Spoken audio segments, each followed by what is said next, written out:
Look closely at the figure standing at the water's edge, dressed in faded black.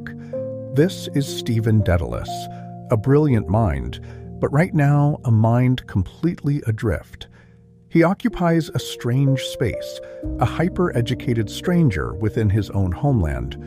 The society he grew up in and the religion he was taught, the family he was born into, offer him no solid place to stand. This photograph captures sandy Mount Strand at low tide. The empty, bleak expanse stretching out before him mirrors his internal state. He is, in every sense, a dispossessed son.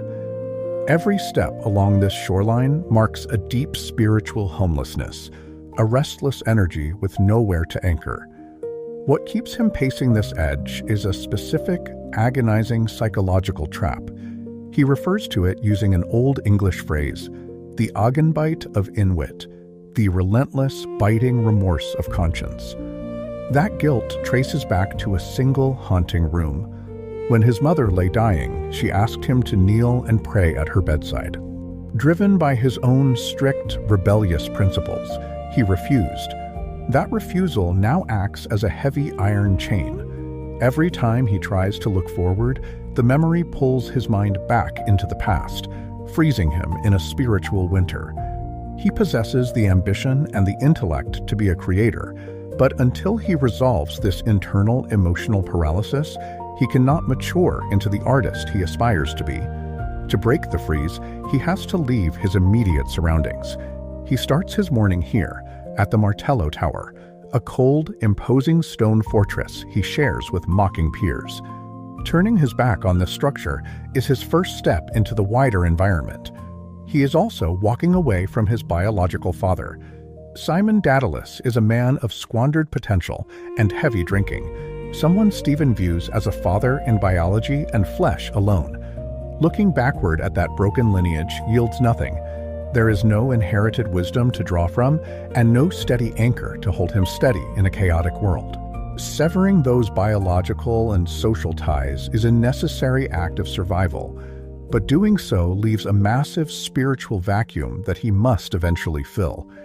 Stephen is looking for an intellectual and spiritual guidance that his history cannot provide. He needs a specific kind of presence to break the cycle of his paralysis, a symbolic father to replace the one he has rejected. We often don't see the forces pulling us toward what we need. A wanderer moving aimlessly through a city is frequently on a magnetic trajectory, drawn toward the exact strangers capable of healing their deep wounds. Across the city, that magnetic counterpole is already in motion. He is an everyman, navigating his own grief and isolation, yet radiating a quiet kindness, colored in warm, earthy tones. And waiting in the periphery is a secondary force, a woman defined by a vibrant, earthy warmth and a profound, unpunctuated sense of affirmation. The young man walking the beach has no idea these people exist. This is Dublin on the morning of June 16, 1904. It's an environment defined by noise, motion, and the sheer density of a city moving through its routine. Within this crowd is a 38-year-old advertising canvasser named Leopold Bloom. As a Jewish man in a predominantly Catholic, nationalist society, he exists on the margins, an outsider navigating a city that doesn't fully claim him. His day begins with the quiet tasks of a domestic life, preparing breakfast and fetching a pork kidney from the butcher. But these errands are performed in the shadow of a 10-year-old grief for his lost infant son, Rudy. He also carries the weight of a looming betrayal. Bloom knows his wife, Molly, is set to meet her lover later that afternoon, and he spends his morning planning a series of errands designed specifically to keep him away from his own home. The mythic method uses the vast journey of Homer's Odyssey as a template for Bloom's localized path through Dublin. Superimposing the ancient Greek journey over the 1904 city grid reveals that navigating a modern street requires facing trials once reserved for monsters and gods.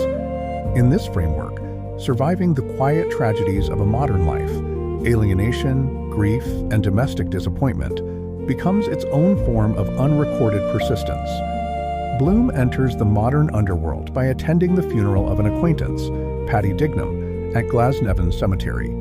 The stone crosses and open graves pull his thoughts toward the inescapable memory of his own son's burial. The environment forces him to sit with a loss he usually keeps buried beneath his daily routine. While the other mourners focus on the finality of the grave, Bloom's mind remains active, observing the physical mechanics of the cemetery and shifting his attention to the needs of the grieving family members left behind. By anchoring himself in empathy for the living rather than surrendering to the weight of his own memory, he completes the first major trial of his day. The silence of the graveyard is immediately replaced by the mechanical clatter of the city's industrial heart. Bloom spends his afternoon in the newspaper offices, moving through a landscape of gears and industrial printing presses. Later, in a local pub, he encounters a violent hyper-nationalist known only as the Citizen. In the mythic structure, this man serves as the Cyclops, a figure of narrow vision and immense irrational hostility. The Citizen targets Bloom with a barrage of anti-Semitic abuse, focusing on his status as an ethnic outsider to question his right to even exist in Dublin. Facing this aggression, Bloom chooses a radical form of defense. He stands before his attacker and argues that the only force capable of sustaining a society is not nationalistic violence, but universal love. He carries this conviction into the rest of his afternoon, stopping at a hospital to check on a woman enduring a grueling 3-day labor, and pausing at the river to feed a flock of stray gulls. He absorbs the cruelty of his environment without allowing it to compromise his capacity for sympathy. As night falls, the setting shifts to the red light district, a dark and disorganized corner of the city where the day's fatigue begins to take its toll. Here, Bloom finds Stephen Dedalus, a brilliant young intellectual who has spent the day drowning his own cynicism in alcohol. He is a young man in need of protection, yet he has rejected every traditional father figure in his life. The tension of the night breaks when Stephen provokes a confrontation with 2 British soldiers. He is shoved to the cobblestones and left defenseless. Bloom has spent his entire day avoiding confrontation to save himself, but in this moment, he steps forward. He places himself between the soldiers and the fallen young man, acting as a shield for a virtual stranger. Once the danger passes, he performs quiet, tender actions, dusting dirt from his coat and retrieving his dropped walking stick. He brings the young man back to his own kitchen, providing the fatherly shelter he has been unable to give since his own son's death 10 years earlier.